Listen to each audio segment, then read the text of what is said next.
You're running. You don't know from what. The ground keeps shifting under your feet. Sometimes pavement, sometimes sand, sometimes nothing at all. There's a building you need to get to, or maybe a person you need to find, and somehow both feel equally urgent, even though neither makes any sense. Someone is speaking to you in a voice you almost recognize. The sky is the wrong color, and then your alarm goes off, and within 30 seconds, almost all of it is gone. Just a texture left behind, a feeling without a shape. You just spent somewhere between 90 minutes and 2 hours of your night doing that. Your brain constructed an entire reality, populated it with people and places and rules that felt completely real while you were inside them, and then dissolved it without saving a single file. And here's the thing nobody tells you up front. Science has been studying dreams for well over a century. We have brain scanning technology that can watch your neurons fire in real time while you sleep. We have decades of sleep lab data, thousands of research subjects, entire academic journals dedicated exclusively to this question. And we still don't fully agree on why it happens. Not on the margins, not in the fine print, at the center. The core question of what dreaming is actually for remains one of the most genuinely contested debates in all of neuroscience, which means every night, without exception, your brain does something that the smartest people alive cannot fully explain. Let's go figure out what it is. First, the basics. Because before we can ask why you dream, we need to understand what dreaming actually looks like from the outside. And the answer is genuinely strange. Sleep is not a single state. It's a cycle. Throughout a normal night, your brain moves through several distinct stages, cycling between lighter and deeper sleep in roughly 90-minute loops. Most dreaming happens during a specific stage called REM sleep. REM stands for rapid eye movement, named for the strange fluttering motion your eyes make beneath their lids during this phase, as if they're trying to follow something moving very fast. During REM sleep, something paradoxical happens. Your brain becomes more active, not less. Certain regions light up with electrical activity that rivals or exceeds what they produce when you're fully awake and engaged with the world. Your heart rate increases.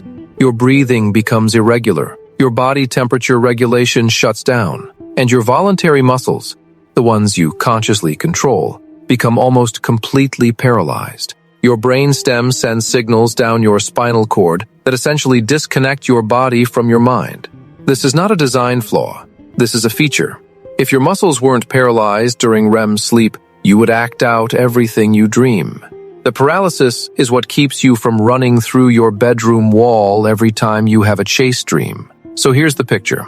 Every night, your brain enters a state where it is highly active, visually generating complex scenes and narratives, emotionally engaged, cut off from external sensory input, and physically prevented from moving. It is, by any reasonable definition, running a simulation, a full sensory, emotionally real, internally generated experience with no connection to the outside world. The question is, why? The first major theory, and probably the one you've heard most often, is the memory consolidation hypothesis. The basic argument goes like this. During the day, your brain absorbs an enormous amount of information, experiences, facts, faces, emotions, skills, fragments of conversation. Not all of it can be stored permanently in long-term memory in real time. There isn't enough processing bandwidth. So your brain flags the important material, holds it temporarily, and then during sleep, and particularly during REM sleep, it runs a kind of maintenance process. It replays experiences, strengthens important neural connections, prunes irrelevant ones, and transfers the day's most significant information into more permanent storage. Dreams, in this model, are a byproduct of that process. The flickering images and narratives you experience are essentially the brain's processing work leaking into consciousness.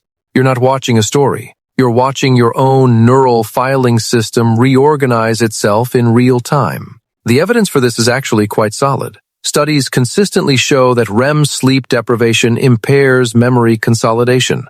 People who are woken up every time they enter REM sleep perform significantly worse on memory tasks the following day compared to people who sleep normally. Musicians who practice a piece before sleep and are allowed full REM cycles show measurably better performance the next morning. Rats learning to navigate mazes show neural firing patterns during subsequent REM sleep that mirror the patterns from when they were actually running the maze, as if the brain is literally replaying the experience to encode it. And it's not just rats. Zebra finches learning new songs replay the neural sequences of those songs during sleep with remarkable precision. The sleeping bird brain is rehearsing, practicing, running the sequence again and again in the dark. This suggests that memory consolidation through sleep is not a quirk of the human brain, but something far older and more deeply embedded in how brains work across species. But here's where the memory theory gets complicated. If dreams are just a byproduct of memory processing, why are they so strange? Why does your brain construct narratives involving people you haven't thought about in 15 years, places that don't exist, situations with internal logic that completely collapses the moment you're awake? Memory consolidation doesn't obviously require a narrative. It doesn't require characters. It doesn't require the emotional intensity that dreams so frequently carry. You could theoretically just replay the day's events straightforwardly. The strangeness needs its own explanation. And that's where the second major theory comes in. The threat simulation theory was developed by Finnish cognitive neuroscientist Antti Revonsuo in the late 1990s, and it is one of the more compelling and unsettling ideas in sleep science. The argument goes like this.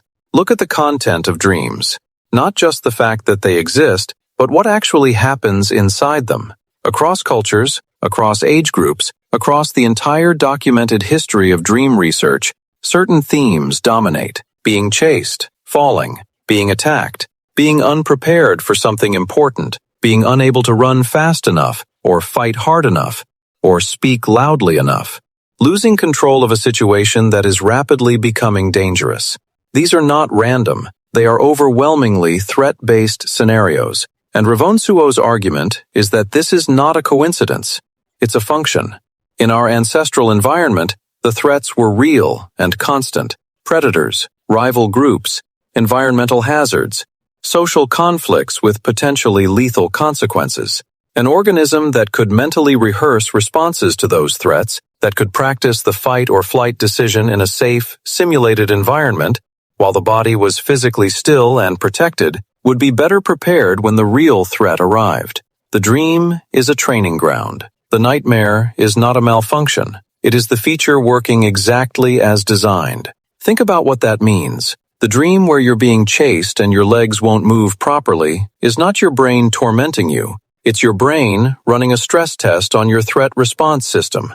The dream where you're standing in front of a crowd completely unprepared is not anxiety made manifest. It's a social threat simulation, rehearsing the consequences of status loss and social failure so that your waking mind handles those situations with slightly more competence. The evidence here is suggestive rather than conclusive, but it's hard to dismiss. Children have significantly higher rates of nightmare content than adults, which makes evolutionary sense, since children are both more vulnerable and have more threat responses to develop. Trauma survivors frequently dream about their traumatic experiences, which is exactly what you'd predict if the dream system was trying to process and prepare for a recurring threat. People in genuinely dangerous environments, war zones, unstable social situations, high-conflict communities, report higher rates of threat-related dream content. There's also a cross-species angle here that's difficult to explain away. Virtually every mammal studied in a sleep lab shows REM sleep behavior. Dogs twitch and whimper. Cats make hunting motions. Horses shift and startle. Octopuses, which diverged from the vertebrate lineage roughly 500 million years ago, show what appears to be REM-like sleep states, their skin flickering with color changes that seem to mirror active visual processing. If dreaming is a threat simulation system, it suggests the architecture is ancient. It predates us by an enormous margin. It was already running long before anything that looked like a human ever stood upright on an African plain. But the threat simulation theory has its own problems. It doesn't fully explain positive dreams. It doesn't explain the bizarre, non-threatening absurdity that makes up a huge portion of dream content. It doesn't explain why we so often forget our dreams almost instantly, which seems like a strange design for a system meant to provide useful preparation. Which brings us to the third major theory, and this one is arguably the most personal. The emotional processing hypothesis, associated most prominently with neuroscientist Matthew Walker and sleep researcher Rosalind Cartwright, proposes that dreaming functions as a kind of overnight emotional therapy. The argument draws on a specific neurochemical fact about REM sleep. During this stage, the brain's levels of norepinephrine, the stress chemical, drop to their lowest point in the entire 24-hour cycle. This is the only time during the day or night when your brain processes emotional memories in a neurochemically calm environment. The hypothesis is that this combination of memory replay and stress chemical suppression allows your brain to revisit difficult emotional experiences and reprocess them, to run the memory again without the full cortisol and adrenaline response that accompanied the original event, to essentially strip the emotional charge away from the content, leaving the information without the trauma. Dreams, in this model, are that reprocessing made visible.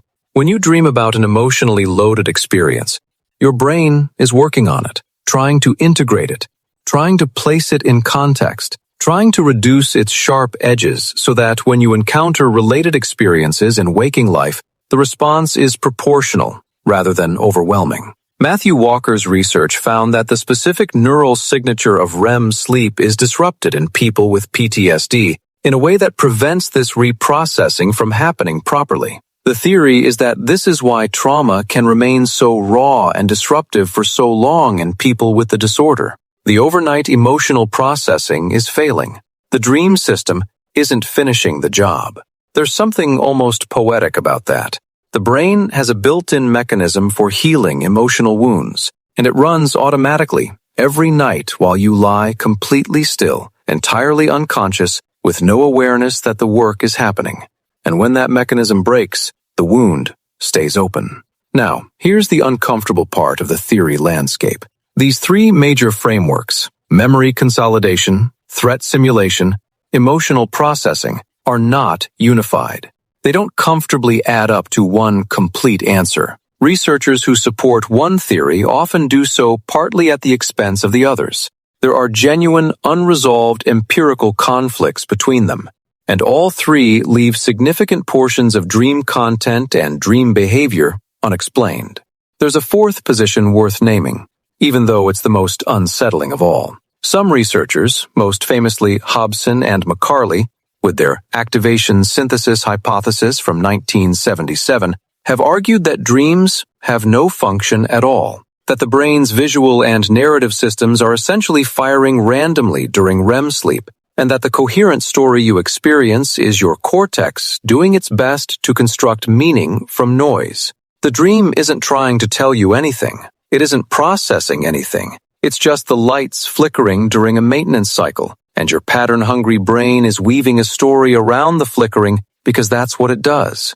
Most modern sleep researchers consider this too reductive. The activation synthesis model doesn't adequately account for the emotional specificity of dreams, the systematic content patterns across populations, or the measurable cognitive consequences of REM deprivation. But it remains a serious scientific position, and the fact that it's still on the table tells you something important about how genuinely unresolved this question remains. Here's where it gets stranger still. There is a category of dreaming that none of these theories handles cleanly: lucid dreaming, the experience of becoming aware, while still inside a dream, that you are dreaming, not waking up, not partially waking, remaining fully in the dream state while simultaneously knowing it is a dream. Lucid dreaming is not a myth or a fringe claim. It has been scientifically verified in sleep labs, using a method that is almost elegantly simple. Before sleep, subjects agreed on a specific eye movement signal, a deliberate left-right pattern, that they would perform if they achieved lucidity inside a dream. Researchers monitored their REM sleep on EEG equipment, and subjects who achieved lucid dreams performed the agreed signal with their eyes while their bodies remained fully paralyzed and their brain waves confirmed they were in deep REM sleep. The signal was recorded. The communication between the dreaming mind and the outside world was established. What that means is genuinely hard to wrap your head around. There is a state of consciousness, achievable and documented, in which a person is simultaneously in deep REM sleep and aware enough to perform deliberate, pre-agreed actions and communicate outward. The dreaming brain, usually sealed off from directed conscious thought, can, under the right conditions, become self-aware without waking.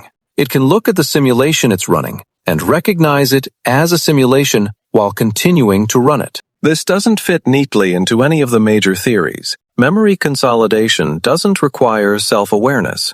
Threat simulation doesn't predict it. Emotional processing doesn't explain why the brain would occasionally hand the dreamer the keys mid-process. Lucid dreaming sits at the edge of the current understanding as a phenomenon that is real, reproducible, and not yet fully integrated into a coherent theoretical framework, which is exactly the kind of thing that makes scientists deeply uncomfortable and deeply interested at the same time. Before we get to what happens when you take dreaming away, let's go backward. Because humans have been dreaming for as long as humans have existed, and for most of that time, the explanation wasn't neurological. It was divine. The oldest written record of dream interpretation in human history comes from ancient Mesopotamia, roughly 5,000 years ago. The Assyrian Dream Book, a clay tablet collection cataloging dream omens and their meanings, was consulted by priests and royalty to determine the will of the gods and predict the future. In ancient Egypt, temples dedicated to dream incubation, the deliberate seeking of divine messages through sleep, attracted pilgrims who would sleep in sacred spaces hoping for prophetic visions. The god Serapis was specifically associated with healing dreams, and the sick would sleep in his temples hoping to receive a cure delivered through the dream state. In ancient Greece, Asclepius, the god of medicine, delivered diagnoses and treatments to patients through dreams at his sanctuaries. Aristotle, to his credit, was one of the first thinkers to push back on the divine interpretation model. He proposed instead that dreams were the product of sensory residues from waking life, afterimages of experience that persisted into sleep. He was wrong about the specifics, but remarkably right about the direction. The indigenous cultures of the Americas frequently considered the dream world a parallel reality of equal or greater validity than waking life. The Iroquois developed one of the most sophisticated indigenous theories of dreams ever documented, arguing that dreams express the unfulfilled desires of the soul, and that failing to act on a dream's wishes could result in serious psychological and physical illness. This is not entirely far from the emotional processing hypothesis. It is a remarkably close intuition, arrived at through completely different means, separated by thousands of years and an ocean. In ancient China, dreams were classified into categories based on their presumed origin and meaning. The Zhu Li, a text describing the rituals and administration of the Zhou dynasty, describes an official position, the dream interpreter, whose job was to classify the emperor's dreams and advise accordingly. 6 types of dreams were identified, including dreams caused by ordinary thought, dreams caused by fear, and dreams caused by recent events. This taxonomy, developed over 2,000 years ago without any knowledge of neuroscience, maps surprisingly well onto modern understanding of dream content and its relationship to waking preoccupations and emotional states. Across virtually every human culture ever studied, dreams were not considered meaningless background noise. They were information, guidance, communication from something larger than the individual mind. The near-universal human instinct to find meaning in dreams is itself worth examining, because it suggests something about how the dreaming brain presents its content. Dreams feel meaningful. They feel like they're trying to say something. That phenomenology, that subjective sense of significance, is real regardless of what's actually generating it. Now let's talk about what happens when you take dreaming away, because the consequences of REM deprivation are some of the most compelling evidence that dreaming is doing something essential rather than nothing at all.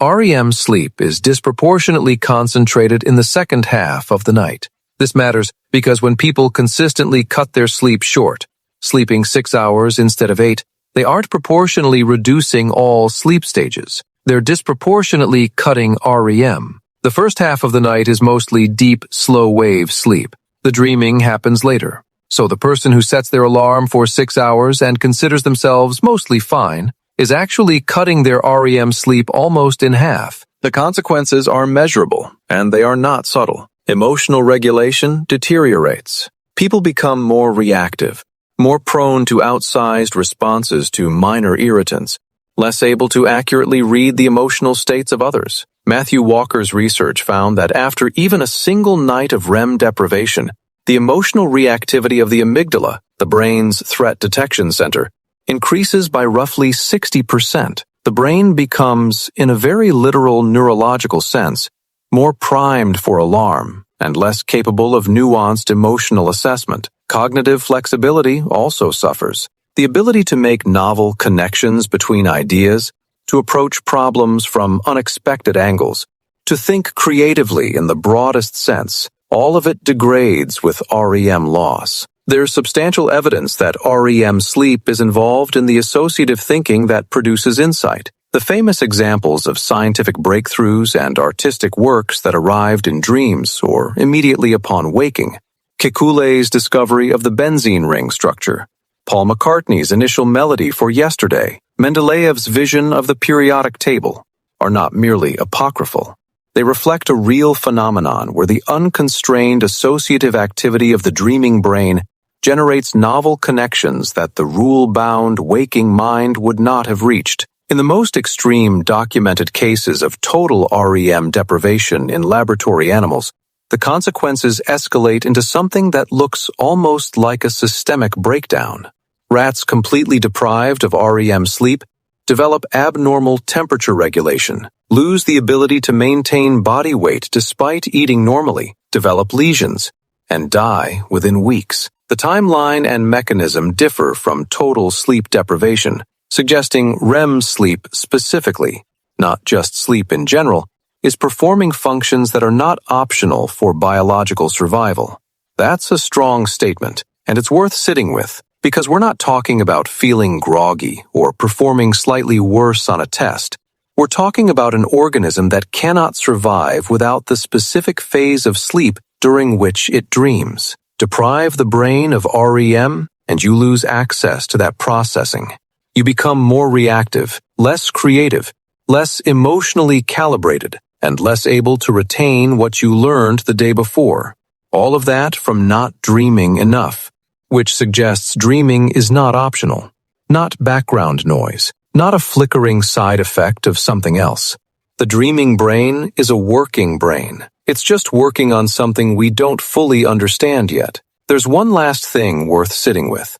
Every night of your life, going back to before you had language to describe the experience, your brain has been doing this, generating worlds, populating them with people, running scenarios, processing experiences you haven't consciously revisited, working through emotional material while your body lies completely still, building something, rehearsing something, healing something. You wake up every morning with no memory of most of it, just a feeling sometimes, a residue, the ghost of a person you almost recognized, a texture without a shape. And that nightly vanishing act might be the point.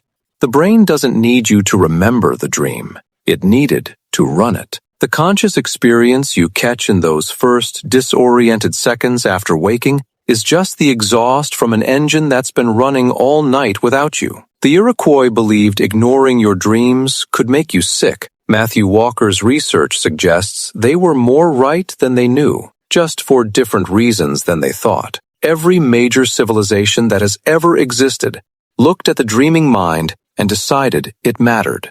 They disagreed completely on what it meant. They disagreed on where dreams came from and what they were trying to say. But not one of them looked at the experience of dreaming and concluded it was nothing. Not one culture across the entire documented span of human history shrugged at it and moved on. Maybe that near-universal instinct is itself a data point. The dreaming brain presents its content as significant. It generates experiences that feel weighted with meaning even when the content is absurd. And perhaps the reason every human culture reached for the same conclusion, that dreams are trying to tell you something, is that on some level, they are. Not in the prophetic sense, not in the divine message sense, but in the sense that the processing your brain is doing every night is real work, with real consequences, performed on the things that actually matter to you. You'll do it again tonight. You have no choice. Your brain will wait until you're unconscious, and then it will build something vast and strange and completely real feeling, and work on something inside you that you didn't know needed working on. And in the morning, it will be mostly gone. That's not a failure. That's the design.